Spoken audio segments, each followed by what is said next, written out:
Hello everyone. Today we are going to discuss about the pharmacovigilance, its types, method, and the objective of this pharmacovigilance. First, we are gonna see that what is the pharmacovigilance.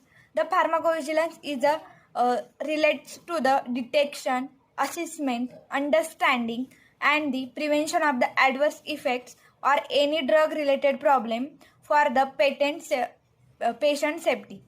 The post-marketing drug surveillance, keeping tab on the adverse effect after it is launched in the market, is the heart of the pharmacovigilance. It enables the effective long-term monitoring to ensure the safety of the drugs. Next, we are seeing the what is the methods of the pharmacovigilance. In that, the first is the passive surveillance, second active surveillance, third cohort event monitoring, fourth is targeted clinical investigation. First, we are seeing the passive surveillance. In that, the passive surveillance methods involves the use of the spontaneous adverse event reports, voluntary, which is voluntary sent by the healthcare professionals or the patient to the marketing authorization holder or the regulatory authority.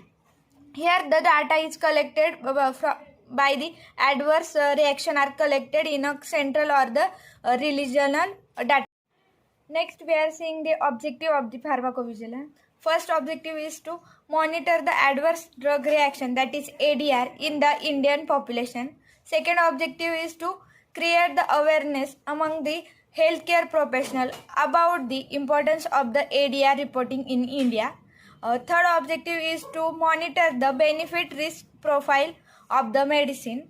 Fourth one is to generate the independent evidence-based recommendation on the safety of the medicines. Fifth one is to support the CDSCO,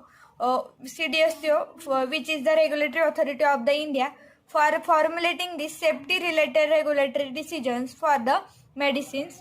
Sixth one is communicate the finding with all key stakeholders, and the last one is now we are seeing the scope of the pharmacovigilance. In that, it is important to improve the patient care and the safety in the relation to the use of medicines and all the medical and the paramedical interventions.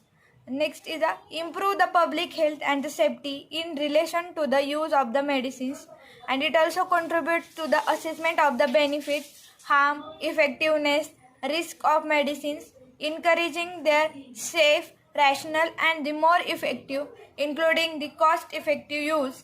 And it also promotes the understanding, education, and the clinical training in PV and its effective communication to the public. Next, we are seeing why this pharmacovigilance is important. In the COVID-19 pandemic has taught us that the importance of the PV. The several drugs with the potential antiviral and properties, including the remdesivir, hydroxychloroquine, and the lopinavir, are being repurposed for the COVID-19. In the midst of this complex and the urgent activity, the PV plays a vital role as the reports of the suspected adverse drug reaction related to some of these older medication are recorded. Now we are seeing the different types or methods of the pharmacovigilance. In that, there are mainly four important methods. That is the passive surveillance, active surveillance, cohort events, targeted clinical intervention. We are seeing this one by one. First, we are seeing the in passive surveillance method, it involves the uses of the spontaneous adverse event reports voluntary sent by the healthcare professionals or the patient to the marketing authorities. And the next we are seeing the active surveillance. This method aims to monitor the certain specific drug-related adverse events and seeks to ascertain the number of the adverse drug reaction entirely through a pre-planned process. It is commonly known as a toxicity monitoring or the safety monitoring. Third method is a cohort event monitoring. In this method, the surveillance study is planned prior to beginning the treatment with the medication. A group of people are exposed to the drug for a defined period and actively followed up during treatment. Last method is a targeted clinical investigation.